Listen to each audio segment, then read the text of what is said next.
Hello दोस्तों, आज हम बात करेंगे आईयूसीएन के बारे में, जो आपके एग्जामिनेशन के लिए एक इम्पॉर्टेंट टॉपिक है।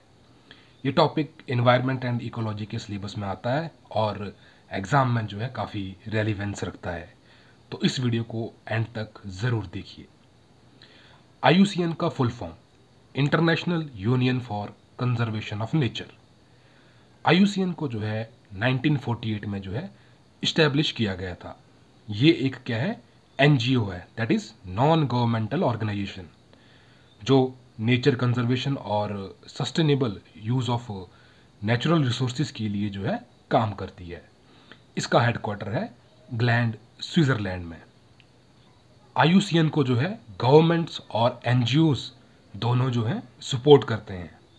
बात करूं आईयूसीएन के ऑब्जेक्टिव के बारे में, तो इसका जो मेन गोल है वो है नेचुरल इन्वायरमेंट को जो है कंजर्व करना और सस्टेनेबल जो डेवलपमेंट है उसको प्रमोट करना। और इसका जो मिशन है वो है वर्ल्ड की बायोडाइवर्सिटी को प्रोटेक्ट करना और इकोसिस्टम के लिए जो है सस्टेनेबल सॉल्यूशन जो है डेवलप करना। तो की फोकस एरिया क्या क्या हो गए? Biodiversity conservation, climate change mitigation, nature based solution and चौथा है सस्टेनेबल डेवलपमेंट। अब बात करते हैं आईयूसीएन रेड लिस्ट के बारे में। आईयूसीएन रेड लिस्ट को जो है रेड डाटा बुक भी कहा जाता है। इस लिस्ट में जो है दुनिया के जो एंडेंजर्ड स्पीसीज को जो है क्लासिफाई किया जाता है डिफरेंट डिफरेंट कैटेगरीज में। तो पहली है एक्सटिंक्ट स्पीसीज, जो बिल्कुल ख़त्म हो चुकी है। दूसरी है एक्सटिंक्ट इन द वाइल्ड, ये जो है सिर्फ कैप्टिविटी में जो है मिलती हैं और जो वाइल्ड हैबिटेट है वहाँ पर ये एक्सटिंक्ट हो चुकी हैं। अगली है क्रिटिकली एंडेंजर्ड, इनको जो है बहुत ज़्यादा एक्सटिंक्शन के रिस्क पर ये होती हैं। चौथी है एंडेंजर्ड, इसका जो है हाई रिस्क है एक्सटिंक्शन का। अगली है वल्नरेबल, ये जो है मॉडरेट रिस्क ऑफ एक्सटिंक्शन पर है। अगली नियर थ्रेटेंड, अभी एंडेंजर्ड नहीं है पर फ्यूचर में जो है हो सकती है। और लीस्ट कंसर्न, एक्सटिंक्शन का जो है कोई इमीडिएट रिस्क नहीं है। इम्पोर्टेंस की बात करूं आईयूसीएन रेड लिस्ट के बारे में, तो ये रेड लिस्ट जो है साइंटिफिक रिसर्च और पॉलिसी मेकिंग में जो है मदद करती है।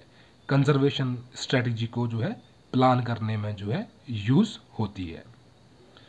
अब देखते हैं कि जो आईयूसीएन है उसकी जो गवर्नेंस है वो कैसे होती है।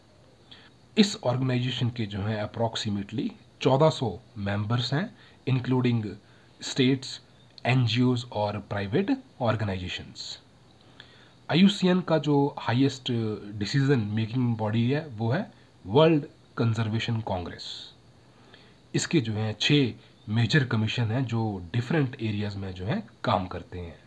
तो पहला है स्पीसीज सर्वाइवल कमीशन, दूसरा world commission on protected areas, तीसरा कमीशन ऑन इकोसिस्टम मैनेजमेंट, चौथा कमीशन ऑन इन्वायरमेंटल लॉज, पांचवा commission on education and communication और छठवां क्या है, commission on environmental economic and social policy. अब बात करते हैं आईयूसीएन और इंडिया के बारे में। इंडिया ने जो है 1974 में जो है आईयूसीएन को ज्वाइन किया था। आईयूसीएन जो है इंडिया में मल्टीपल कंजर्वेशन प्रोजेक्ट जो है चलाती है, जैसे कि biodiversity conservation in protected areas, wetland conservation, है ना।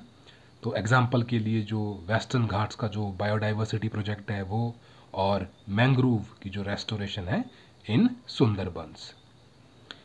आईयूसीएन की कंट्रीब्यूशन की बात करूं तो आईयूसीएन जो है वर्ल्ड के लार्जेस्ट प्रोटेक्टेड एरियाज डाटाबेस को जो है मैनेज करता है। इंटरनेशनल कन्वेंशन जैसे कि convention on biological diversity, convention on international trades in endangered species और वेटलैंड कंजर्वेशन के लिए रामसार कन्वेंशन, इन सब ये सारे जो हैं आईयूसीएन के ही कंट्रीब्यूशन है। बात करूं आईयूसीएन की रिपोर्ट्स और पब्लिकेशन के बारे में, तो आईयूसीएन की जो है एनुअल रिपोर्ट्स और पब्लिकेशन को जो है पॉलिसी मेकिंग के लिए जो है रेफ़र किया जाता है। आईयूसीएन के ग्लोबल स्पीसीज असेसमेंट और प्रोटेक्टेड प्लेनेट रिपोर्ट जैसे रिपोर्ट्स जो हैं काफ़ी इम्पॉर्टेंट है। तो दोस्तों ये था IUCN का डिटेल्ड एनालिसिस जो आपके UPSC एग्ज़ाम के लिए काफ़ी इम्पॉर्टेंट है। अगर आपको ये वीडियो हेल्पफुल लगी हो तो लाइक ज़रूर करें, शेयर करें और चैनल को सब्सक्राइब करें for more such detailed content. Thank you for watching. धन्यवाद। जय हिंद।